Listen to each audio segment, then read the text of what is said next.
Hello నమస్తే అండి. ఈరోజు ఎకో క్లబ్ సందర్భంగా మా స్టూడెంట్ బిందు 8th క్లాస్ స్టూడెంట్ ఒక చార్ట్ని ఎక్స్ప్లెయిన్ చేస్తుంది. ప్రకృతికి పరిరక్షించుకోవడానికి ఇది చాలా అవసరం వినడం. సో అందరూ దీన్ని తెలుసుకోండి. My name is Bindu. I am studying 8th B section. Today I explain deforestation.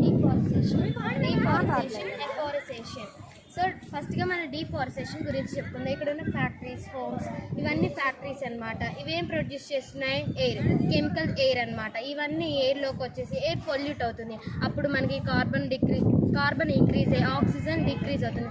So మనకి చాలా ఇబ్బంది అవుతుంది కార్బన్ తక్కువ అయితే. నెక్స్ట్ ఇక్కడ వేస్ట్ ఫ్యాక్టరీ వేస్టెస్ వాటర్లోకి వదిలేస్తున్నారనమాట.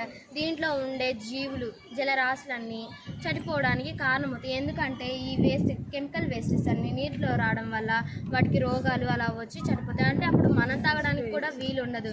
సో వాటర్ పొల్యూట్ కూడా అవుతుంది. ఇక్కడ కూడా చూసారు కదా, వేస్ట్ వచ్చేసి నేల మీద వేస్తున్నారు అనమాట. నదుల పక్కన నేల మీద వేయడం వల్ల కూడా అక్కడ ఉండే పెరిగే జంతువులకు కూడా ఆక్సిజన్ తక్కువ అవుతుంది. సో ఇంకా మనం చాలా ఇబ్బంది పడతాం అక్కడ ఉండే దుర్వాసన రావడం వల్ల. నెక్స్ట్ చెట్లను నరికేయకూడదు. ఇక్కడ చూడండి ఎండిపోయి ఉన్నాయి. చెట్లను నరికేయడం వల్ల, చెట్లను నరికేస్తే మనకి ఆక్సిజన్ తక్కువ. అడవుల్ని కూడా నరికేయకూడదు, ఎందుకంటే అవి మనకి ఆక్సిజన్ ఇస్తే రెయిన్ఫాల్ రావడానికి కూడా ఎక్కువగా ఛాన్సెస్ ఉంటాయి. నెక్స్ట్ ఎఫారెస్టేషన్ అన్నీ న్యాచురల్గా ఉంటాయి. చూడండి ఇక్కడ చెట్లు కానీ కొండలు కానీ ఏమైనా అన్నీ న్యాచురల్గా ఉన్నాయి.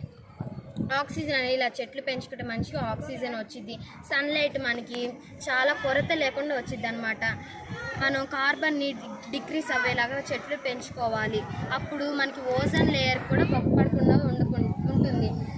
వాటర్ కూడా పొల్యూట్ అవ్వకుండా నీట్గా చక్కగా ఇక్కడ జంతువులు, పూలు మంచిగా ఉన్నాయి. సో ఇలా ఉంచుకోవాలి. నేలను కూడా పొల్యూట్ చేయకూడదు, చెట్లను నరకకూడదు.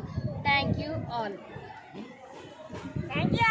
అంటే బిందు చెప్పిన విధానం కానీ మా ఎక్స్ప్లెనేషన్ కానీ నచ్చినట్లయితే ప్లీజ్ లైక్ చేయండి, షేర్ చేయండి, సబ్స్క్రైబ్ చేయండి. మొక్కల్ని నాటడమే కాదు పెంచండి, ప్రకృతిని పరిరక్షించుకోండి. Thank you all.